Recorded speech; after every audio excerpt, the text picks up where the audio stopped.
I have never loved you, Derek. I married you just to be close to your brother. Those words, they weren't shouted in anger, they weren't whispered in guilt, they were delivered with a coldness so sharp it cut deeper than any blade ever could. I can still hear her voice in my head, still see the way her eyes looked at me when she said it, as if she had just peeled off a mask and revealed the truth she had been waiting 6 years to say. Lucy. My wife. The woman I thought I'd grow old with. The mother of the boy I believed was mine. And Adam, my older brother. My name is Derek. To understand the depth of this betrayal, you'd need to understand the bond Adam and I had.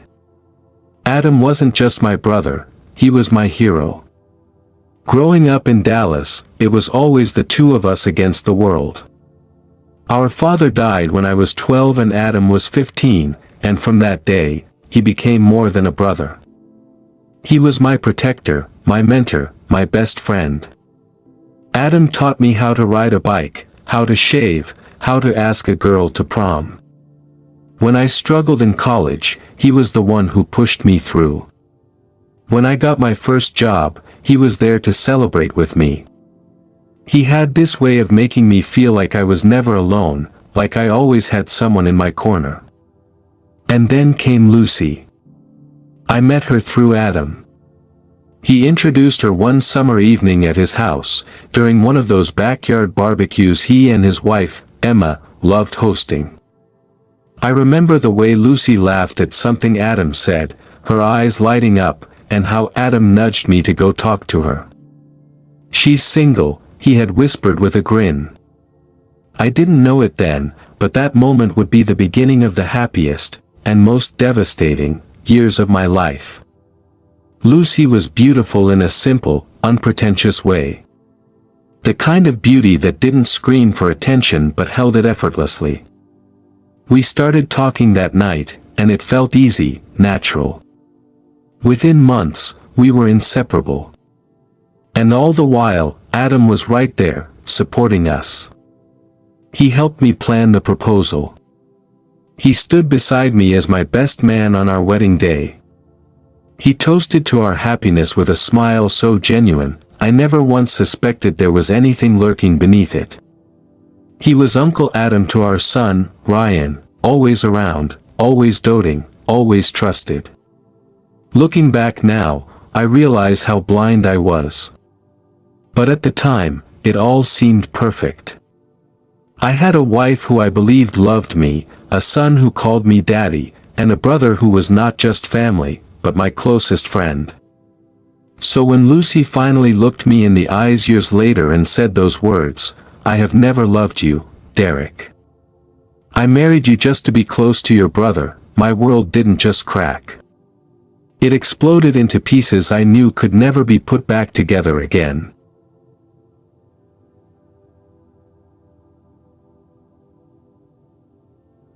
The day my world crashed was the day I got a promotion at work.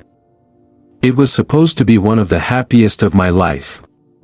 Years of sweat, sacrifice, and silent prayers had finally paid off. I was promoted to senior project manager. It wasn't just a title, it was recognition, security, and proof that all the long nights away from my family hadn't been in vain. All I could think about was Lucy's smile when I told her. I wanted to make the moment unforgettable. On my way home, I stopped to buy champagne, a small chocolate cake, and a bouquet of roses, her favorite. I rehearsed the words in my head as I drove, "We made it, Lucy. This is our moment." When I pulled into the driveway, a warm excitement filled me. I imagined her waiting downstairs, maybe already preparing dinner. But the house was eerily quiet. Ryan was at his grandparents' that day, so I assumed Lucy was upstairs napping. I carried the champagne, cake, and flowers into the house, placing them on the counter before heading upstairs with the bouquet, eager to surprise her. That was when I heard it. A man's laughter. Muffled, intimate, and too close. I froze mid-step, my heart hammering in my chest. Slowly, I crept down the hallway until I reached our bedroom door, which was ajar. What I saw through that narrow gap shattered everything I believed about my life. Lucy. My wife. And Adam. My brother, naked in our bed. They were so engrossed with each other that they didn't notice my presence. The bouquet slipped from my hand. My chest constricted so tightly it felt like I couldn't breathe. My first instinct was denial. This had to be a mistake, a nightmare. But it wasn't. It was real. I don't know what possessed me, but instead of bursting in with rage, I pulled out my phone. My hands trembled violently as I hit record. The video lasted less than a minute, but it captured enough of their betrayal. When I finally pushed the door open, the room turned to ice. Adam's eyes went wide, Lucy gasped and pulled the sheets up around her. For a moment, no one moved. No one breathed. Then Adam stood up, shame written all over his face. He didn't say a word, not a single excuse, not an apology. He just grabbed his clothes hurriedly and left, brushing past me like a coward, his silence more damning than any admission. The door slammed behind him, leaving just Lucy and me in the suffocating silence of that room. I turned away, heading downstairs without a word. My chest burned with a pain I can't describe. I wanted to scream, to smash something, but instead, I sat at the dining table, staring at the champagne bottle I had brought to celebrate. A few minutes later, Lucy came down, wrapped in a robe, her face pale and tear-stained. She knelt in front of me, reaching for my hands. "Derek, I'm sorry.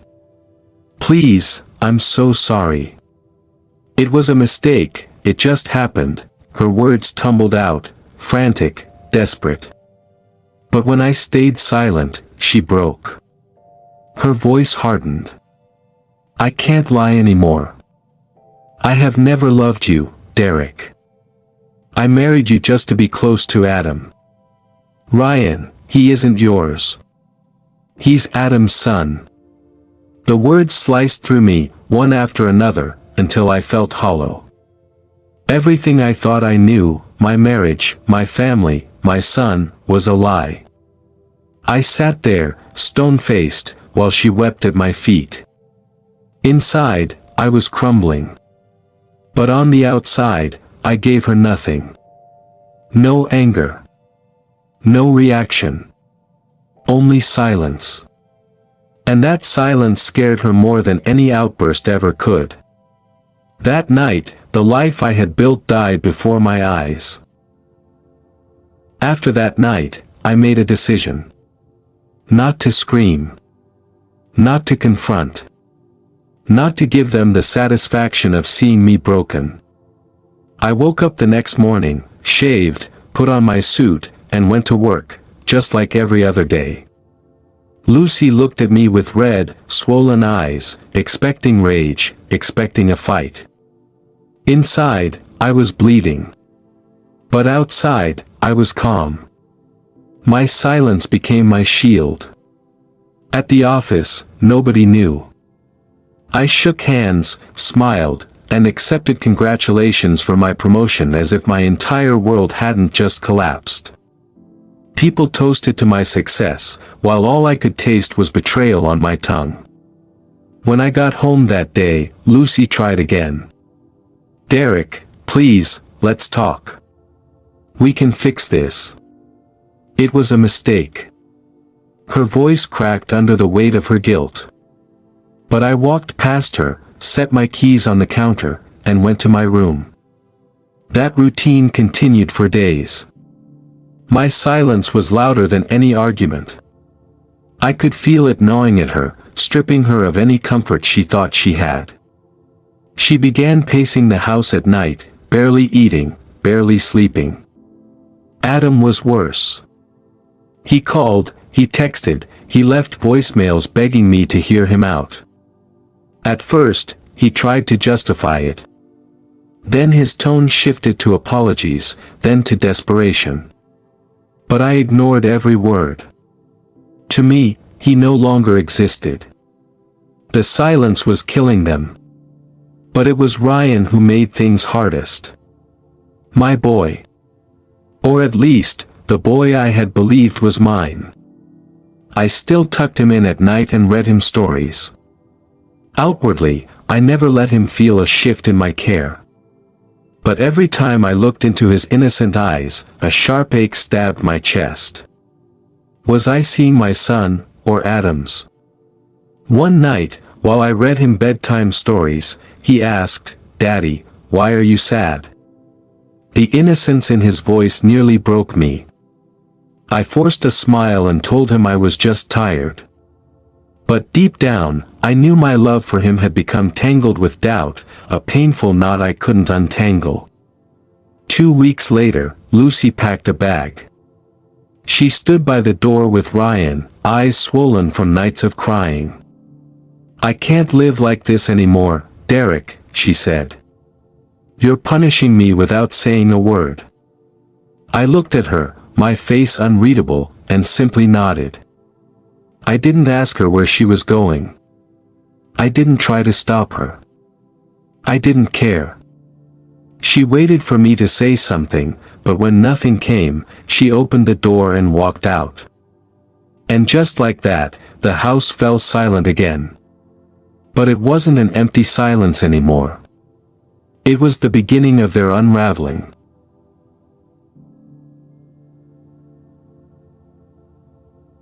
It was a Saturday afternoon when I decided the silence had done its work. 2 weeks of unanswered calls. 2 weeks of ignoring his texts. 2 weeks of letting him sweat in his own guilt. Now it was time. I drove across town to Adam's house.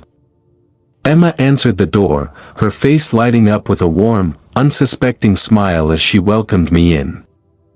I stepped inside, and almost immediately, Adam appeared from the living room. The moment our eyes met, his entire body stiffened. His lips parted, but no words came out at first. He looked like a man who had seen a ghost. "Derek," he finally muttered, voice uneven. "I've been trying to reach you." I cut him short with a steady glare. "I know. I am here now, let's talk, the three of us," I replied. Emma glanced between us, frowning. "What's going on? Did something happen?" she asked. I turned my eyes to Adam, giving him the chance he didn't deserve. "Why don't you tell her, Adam? Tell your wife what you've been doing." Adam's face went pale. He forced a laugh that sounded more like a choke. "Derek, don't do this here." "Emma, it's nothing serious. Just a misunderstanding." I scoffed. "That's the best you can come up with? A misunderstanding?" Emma's brows furrowed. "Adam, what's he talking about?" Adam shook his head, words tumbling out in panic. "Nothing. He's just upset. It's a misunderstanding." I pulled out my phone, unlocked it, and held it up. "Since you won't tell her the truth, I will." With a single tap, the video played, and I handed the phone to Emma. The living room filled with sounds that made my stomach twist: Lucy's voice, Adam's voice, laughter, whispers, the intimate betrayal that had destroyed me. Emma's face drained of color as she stared at the screen. Her hand flew to her mouth, trembling. "Adam, tell me this isn't real." Adam's hands shot up, desperate, trembling. "Emma, please, listen to me. It's not what it looks like." I was weak. "It just happened." Emma recoiled from him as if he carried a disease. "How long, Adam? How long?" she screamed. He stammered, searching for a lifeline. 6 years, I said coldly, cutting through before he could tell another lie. 6 years behind my back. And the boy I thought was my son. He's yours. Emma's knees nearly buckled. She stared at Adam, shaking her head in disbelief. My God, how could you do this, Adam? With Lucy? How could you do this to your brother? She lunged at him, hitting his chest with both fists. You have destroyed us. You destroyed our family. Adam tried to hold her, begging, but she pushed him away violently, her sobs turning into screams. I slid my phone back into my pocket, turned, and walked out the door. I didn't need to stay. The fire had been lit, and I knew it would burn everything he had left to the ground.